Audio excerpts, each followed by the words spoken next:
So today I'm going to be showing you how to do a simple tiger illustration using water and ink. The first thing we want to do is make our light outline with a pencil. And so I'm making an oval shape for the head with a little rounded rectangle sticking off on the left side. And then I'm making some curved diagonal lines coming out from this head shape on each side. I'm rounding out a little bit for the area where the legs would be, where he's sitting. This is going to be a view from the back. And then I'm adding a little curved tail out the center. And I'm making a little half triangle for the nose, a curved rainbow shape for the eye, right where there's the indent on the head, and then also two half circles coming out at a diagonal from the neck near the top of the head for the ears. The first thing I'm going to do is take my light orange marker and I'm going to go ahead and start shading in some of the edges. I'm going to go ahead and add some of this orange shading along the center of the back and a little bit under the eye and around the ears and also down the center of the tail. It doesn't need to be solid because we're going to take a round brush then with water and smooth everything out. Now I'm taking my light brown and I'm just going along the outside edge. So we have our light orange in the middle and then a light brown going around the edge for the shadowed areas. And I use Tombow brush markers. You can find them at Michael's craft stores, but if you don't have those at your disposal, even just Crayola washable kid markers will still spread out and blend with water. So if you're just trying this out as something fun to see how you like it, you can definitely get by with those still. I'm using watercolor paper, but if you don't have watercolor paper, as long as you're using a heavier paper that can take liquid, then you should be fine just for practicing. Now I'm taking a round brush and I'm getting it a little bit wet. You can tap off some of the extra water on your paper towel so you don't end up with pools of water on your paper. And I'm just going along this ink and using the water to kind of activate it and get it bleeding together.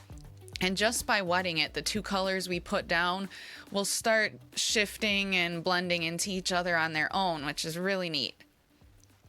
And so I'm just covering over all of my ink with water. I'm starting with the darker edge.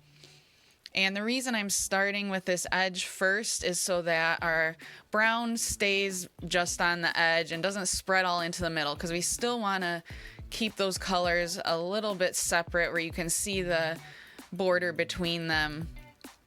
But then we're going ahead and spreading out all that orange so you're not going to see the scribble marks anymore. And it's going to blend gradually where you have a nice gradation from dark to light with the brown and orange. And I left the tip of the tail still a little bit white and just blended the orange only up to a certain point, because a lot of times on their tails they have that white end. Now I rinsed off my brush and now I'm just going and smoothing out the edges. So around the nose and around the ears, wherever our orange meets with the white, just to blur those edges so that we have a nice gradual transition. Let that dry, and then once it's dry, you can go ahead and take a dark brown, and now you're just adding your deepest shadows. So I'm just putting the dark brown, putting some diagonal streaks coming out from where the legs start and also around where the tail starts and along the inside curve of that tail where there'd be a little more shadow and along the edge of the ears.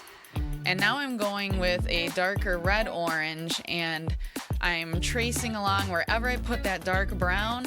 I'm also going along the edge of that dark brown with some of this darker orange. And what this does, again, it's just going to make a nicer transition from dark to light by using more than one color. And this will help as we blend for the brown to go more gradually into the orange. And now I'm taking my round brush again and just getting this damp brush and running along the color that we just added so that it starts to bleed into the other colors that we've already laid down. Now, what size round brush you use depends what size you've drawn your picture. I'm using a 5x7 piece of paper, so I'm using a little bit of a smaller round brush, but you don't want it to be so big that your colors are splashing around everywhere, but you also don't want to be using a really fine detail brush, because if you use too small of a brush, you'll see your brush strokes more visibly and it won't blend as nice. So you really want to go for basically a medium size, maybe a little bigger if you have a bigger size paper, a little smaller if you're using a small size paper like I am. And now I've rinsed off my brush and I'm just going once more along the edges of this new color to smooth out anywhere where you can still see a harsh divide between the colors. You can always add more water to blend. Anywhere you see that the first time around it didn't blend as well as you'd like, you can always rinse off your brush and go over with more water.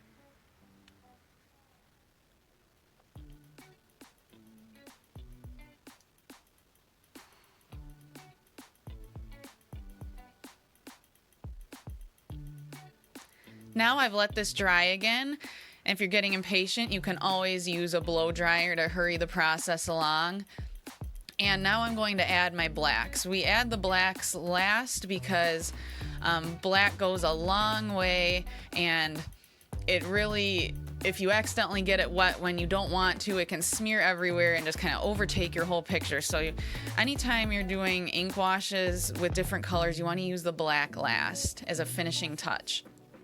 So now I've gone ahead and outlined the eye and the nose, and we're not going to go over those with water. Those are fine details we're just going to leave alone.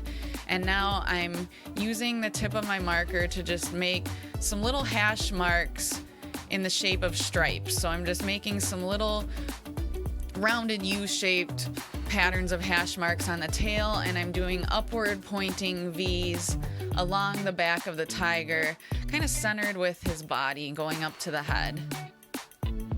And I'm making these broken hash marks because we don't want them to be a really solid, intense, deep line with too much ink, because once we get it wet, the black does go a long way and is really going to spread. And I also added some little skinny hash marked stripes along the face, just on the top and bottom of the head. And now I'm going with a smaller round brush because you do want to have more control over where the ink is going. And I'm just getting it damp, tapping off a lot of the extra water on my paper towel before I start. And I'm running over these zigzags in an up and down motion, following the shape of my streaks I did with the marker. I'm using the same hand movement of just zigzagging up and down. And you do want to maintain some of that unevenness and some of that jaggedness to your stripes, because that's what's really going to make it look like the tiger has fur. So you want to maintain that texture, so you're not getting it too wet because you don't want the ink to spread out too much. You're just blending it together so you don't see the individual lines. And you'll see at the edges of your stripes are also getting blurred into the orange, which again makes it look more like fur and like it would look on a real tiger.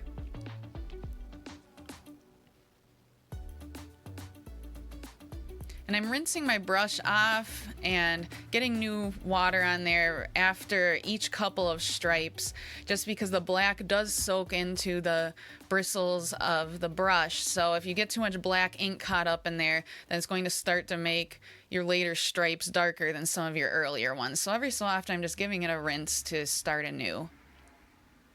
You want to be really careful on these small stripes on the head and just tap with the tip of your brush.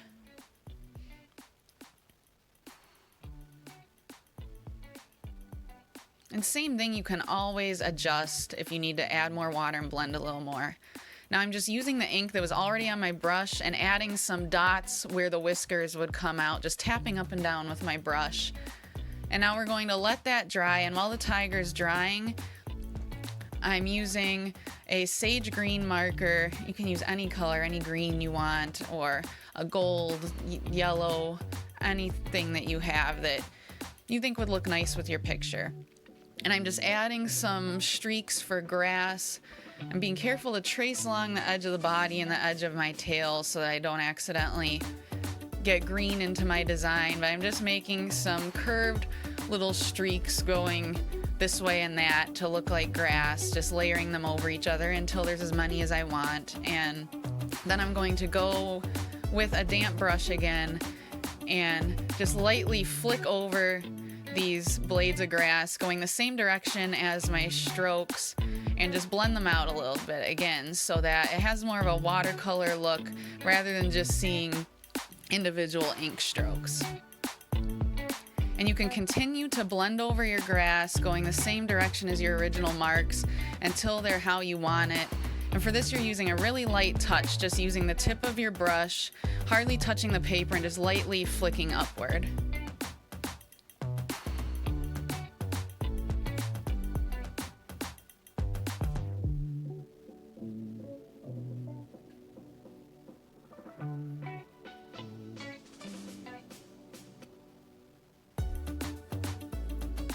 Now once your tiger is dried, you can go ahead with the tip of a thin black pen, even a Sharpie, just you want it to be thinner, and just lightly add some whiskers. Thank you for watching. This is a fun and easy project that you can really play with and make your own. I hope you enjoy trying this at home.